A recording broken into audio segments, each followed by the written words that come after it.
Everybody, peace. Welcome to the Started by You NFL show. Wherever, however you're listening, we're so good to have you here with us.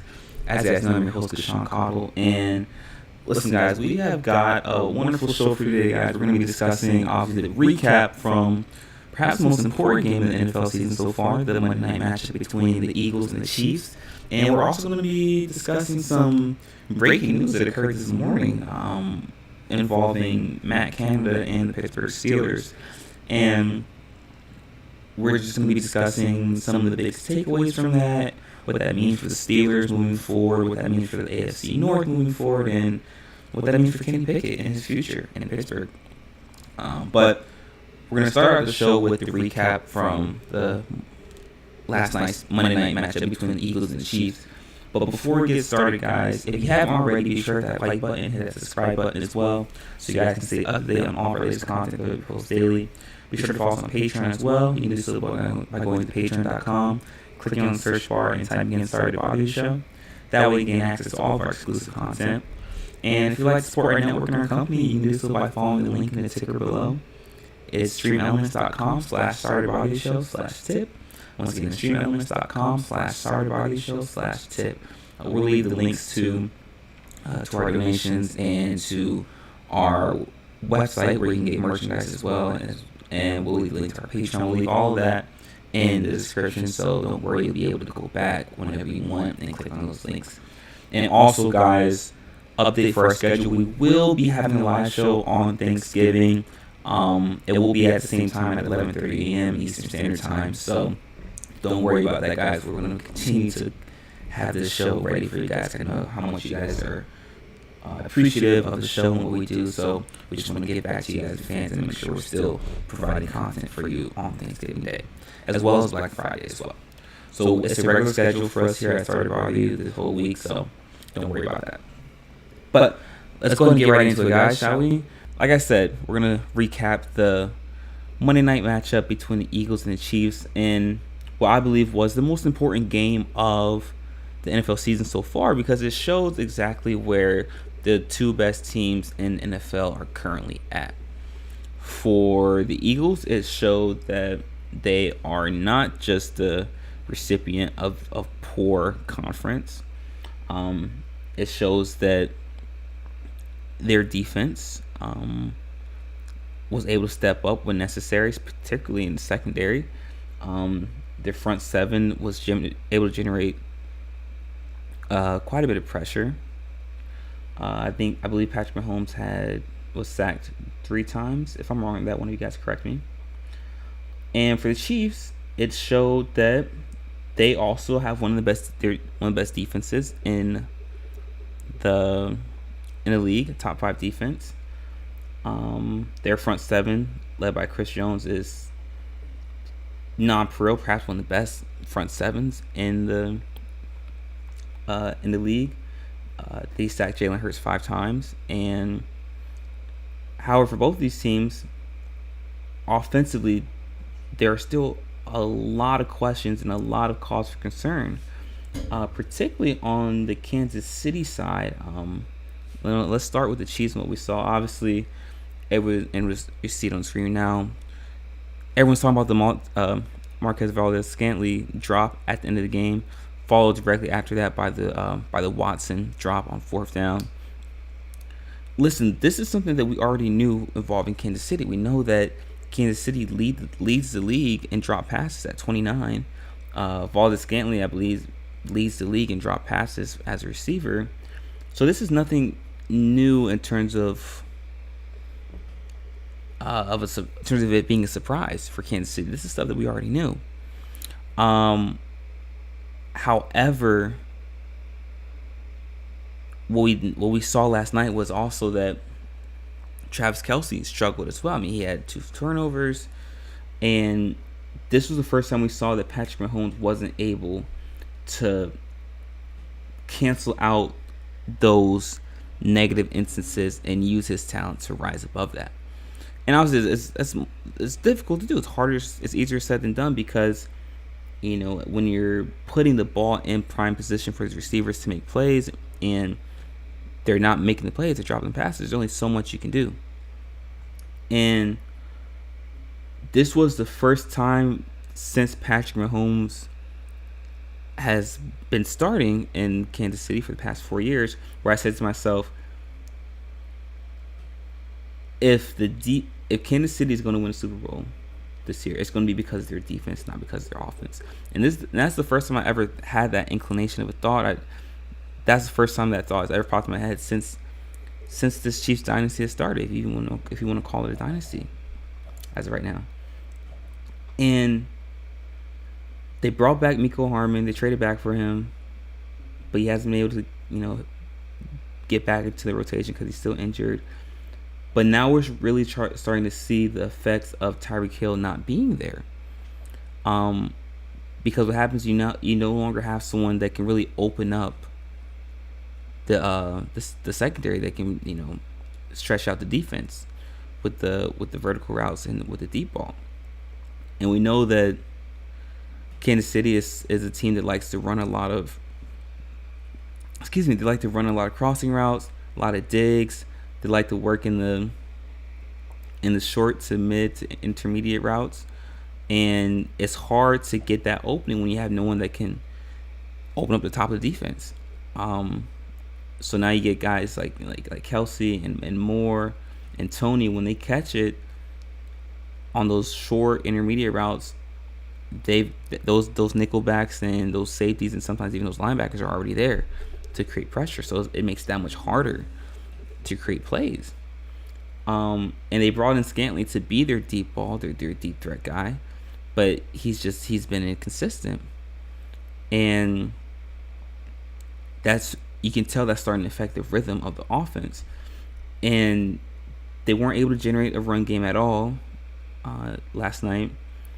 And as watching them play, and I know for a fact defensive coordinators see this, they don't even run the ball to McKinnon when McKinnon's in the game. They don't even look to hand off the ball to him. He's solely in there for pass blocking. They only run the ball when Pacheco's in there. So that lack of balance is going to hurt Kansas City in the future offensively if they can't find a way to counteract these issues. And the lack of balance is something that Philadelphia struggles with as well.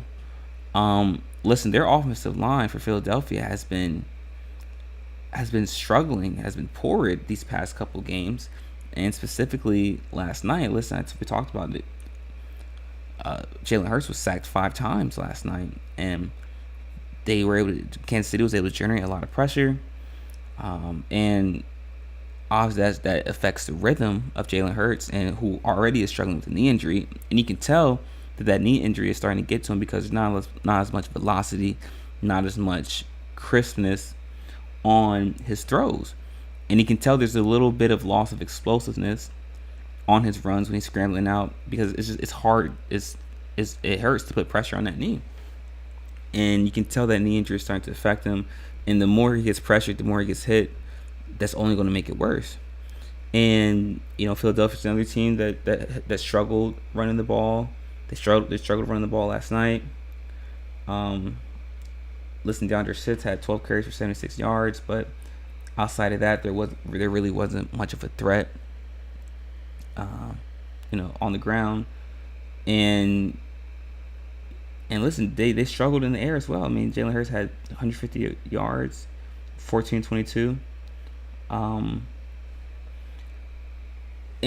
granted, yes, this is going up against a Kansas City team who has one of the best defenses in the league, but however, one of the bright spots for Philadelphia coming into this season was their offensive passing attack, particularly their receiving core led by Devontae Smith and A.J. Brown. But they're, with Hurts' inability to really get the ball to them, and it's because of that knee injury, it's affecting the whole dynamic of the offense. And there needs to be more of a balance with the running and passing attack.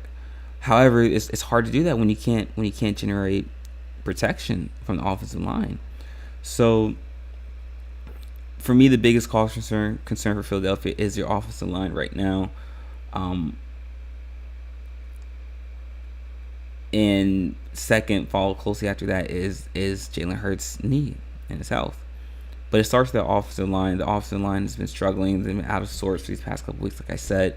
But if they can find a way to fix that, then I believe that Philadelphia is going to have at this point, they're already my favorites to come out of the NFC.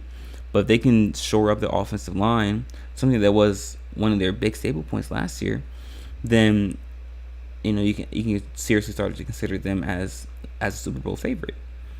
And for Kansas City, listen, it's so strange to even say this, but their biggest concern right now is their receiving core.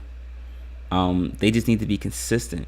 They need to get more consistent and be able to make more plays and make it easier for Patrick Mahomes. And if you can do that, then they can be legitimate Super Bowl favorites as well. But these are the two best teams in the NFL right now, but they're both extremely flawed. They're both extremely flawed teams, and you can make a case that Baltimore is up there right now, that Cleveland's also up there, Detroit, Dallas. These are teams that can, Miami. These are teams that can cause serious noise and be other teams that can be in Super Bowl contention, or at least to make the Super Bowl. But both these teams are flawed, and if I had to pick now, I wouldn't be confident with either of these teams as my Super Bowl pick. But we have what we have, and I thought this Monday night matchup game was a big indicator and a big opportunity to see what each team is presented and where they're at this point in the season. But let me know what you guys think in the comment section. Let me know what you guys think in the chat room. What do you guys think about this matchup? Did anything stand out to you? Was anything surprising to you guys? Let me know what you guys think. I'm looking forward to hearing all about it. But in our next segment, guys, we're going to be discussing some breaking news that is coming out of the Pittsburgh Steelers camp involving offensive coordinator Matt Canada. So be sure to stick around for that, guys. You're not going to miss it. We'll be right back.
All right, everybody, welcome back. case you missed the first segment of our show, we discussed the Monday night matchup between the Eagles and the Chiefs, and how both these teams are extremely flawed, but which that now leaves the room for other teams like the Ravens and the Dolphins and the Lions and even the Cowboys to possibly make a run at making the Super Bowl. And I know, guys, we still are having a little bit of technical difficulties, but we just want to say thank you so much for sticking with us, and we are going to fix this up as soon as possible.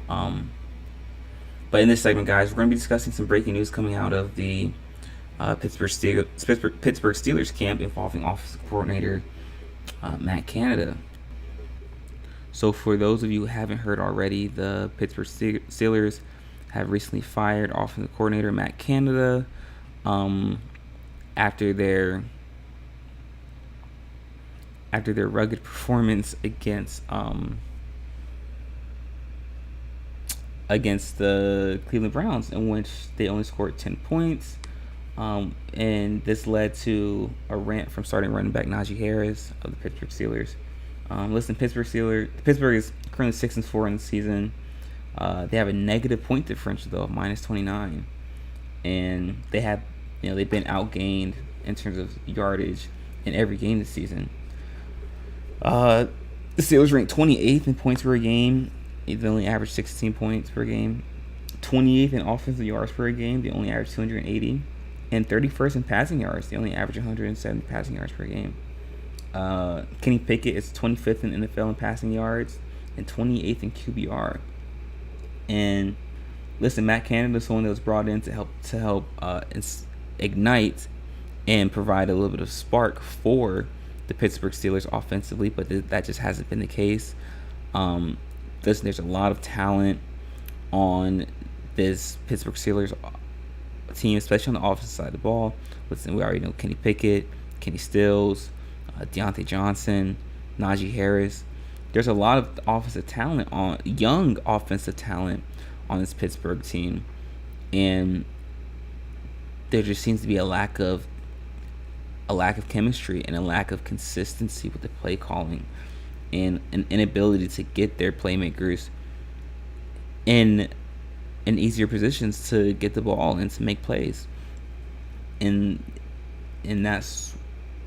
that is why Matt Canada was fired. And I'm not a proponent for guys losing their jobs in any field, whatever field it is. I'm not a proponent of guys losing their jobs. I'll never advocate for someone needing to be fired, but I understand why Matt Canada was fired, because you have a young team right now in Pittsburgh that has the potential to be one of the most explosive offensive teams in the league, and you want to be able to take advantage of that before guys' contracts run up and before guys start to get older.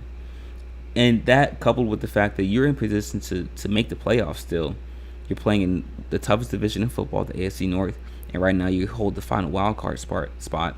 Something has to be done in order to maintain that level of consistency, in order to keep up with the level of play, and something has to be changed in order to improve your play and to shorten your chances of making the playoffs. Right now, no one really questions the defensive side of the ball for Pittsburgh. We know what they do. They're a top 10 team defensively, but however, offensively, I just read you off the numbers. They are struggling. They're struggling immensely on the offensive side of the ball, and so something needs to be done. Something needs to be changed right away in order to stay in contention, to not only contend for winning the AFC North, but also making the playoffs in itself. And you're at a crossroads. And like we always talk about, teams and GMs, owners, they'll fire the coach before they fire the player because it's cheaper to do that. And same thing with Kenny Pickett and Matt Canada. Listen, we've talked about on the show before we've questioned whether Kenny Pickett is actually the answer as your franchise quarterback in Pittsburgh. But now that Matt Canada is no longer offensive coordinator, when they bring in a new offensive coordinator, then we'll be able to make an accurate assessment of Kenny Pickett, because now Kenny Pickett will have been the consistency, the common factor in both scenarios for whatever offensive coordinator they decide to bring in. So then we can start to make a more accurate assessment of how good Kenny Pickett is. And we'll no longer be able to say, okay, well, he was just playing under a bad coach in Matt Canada. So this is an opportunity for Kenny Pickett to show detractors, doubters, skeptics that he can actually be the franchise quarterback for Pittsburgh. He was just playing under a flawed system. So all that remains to be seen. All that will be seen in the future, in the coming weeks, in the next year for Pittsburgh, with this firing of offensive coordinator Matt Canada. But will this spark an immediate change in the offense? That remains to be seen. I think it will. I think it will reinvigorate the offensive side of the ball for Pittsburgh, because what this does is, when you listen to the guys talk, i.e. Najee Harris, they talk about how there's frustration with the lack of creativity in the plays and the lack of fluidity of the plays being called. And so with whether Mike Tomlin's going to take over offensive play calling duties, or whether they bring in an offensive coordinator or move someone up to the offensive coordinator position, they're going to know what needs to be fixed right away, at least in this moment right now. And I think that's going to cause a little bit of change. And change can bring a heightened sense of energy to any situation, to any dynamic. And it's going to do the same thing with these guys. Listen, it's going to be a breath of fresh air because they got something new. They got a new voice for the offensive coordinator. So I think it's going to reinvigorate and cause the guys on the offense side of the ball to play a little harder. And I think that'll be good. I think that'll be good for Pittsburgh. Listen, Pittsburgh 6-4. They're, if you ask me, I think they're the third best team in the AFC North, but I still think they have a great chance of making the playoffs. And I think they're still in prime contention to make the playoffs. But this was a move that needed to be made right away. And I do think that Pittsburgh made the right decision in firing Matt Canada. Just because there's too much on the line. There's just too much talent on the offense side of the ball in Pittsburgh to only be averaging 16 points a game. It's just it's not acceptable. But let me know what you guys think in the chat room. What do you guys think about this? Do you guys think this is a good move for Pittsburgh in firing Matt Canada? Or was this a case of too soon? Should they have waited until the season ended? What do you guys think? And does this increase the chances of Pittsburgh making the playoffs? Let me know what you guys think in the chat room. Let me know what you guys think in the comment section. I'm looking forward to hearing all about it, guys. But with that being said, guys, that's it for our show for today. Thank you so much for tuning in. It's been a wonderful episode. If you haven't already, be sure to hit that like button, hit that subscribe button as well, so you guys can stay up to date on all of our latest content that we post daily. And be sure to follow us on Patreon as well. You can do so by going to patreon.com, clicking on the search bar, and typing in Sorry to Bother You Show. That way you gain access to all of our exclusive content that we post daily. And if you'd like to support our network and our company, you can do so by following the link in the ticker below. It's streamelements.com/sorrytobotheryoushow/tip. Once again, it's streamelements.com/sorrytobotheryoushow/tip. We'll leave the links to our official website, our Patreon, and our donation site all in the description. That way you guys can go back and check it out whenever you like. Guys, like I said, our schedule for this week will be the same on Thanksgiving and on Black Friday. We'll still be having our live shows at 11:30 a.m. Eastern Standard Time. That way we can make sure that you guys are still getting content from us. Just as a way of giving back to you guys. We know how much you guys care about what we produce, and we love having you guys in our support system. So, like I said, on Thanksgiving and on Black Friday, we will still be having our live shows at 11:30 a.m. Eastern Standard Time. So, guys, yeah, it's been a wonderful show. Thanks so much for tuning in. We'll be back again same time tomorrow, 11:30 a.m. Eastern Standard Time, with our college football show.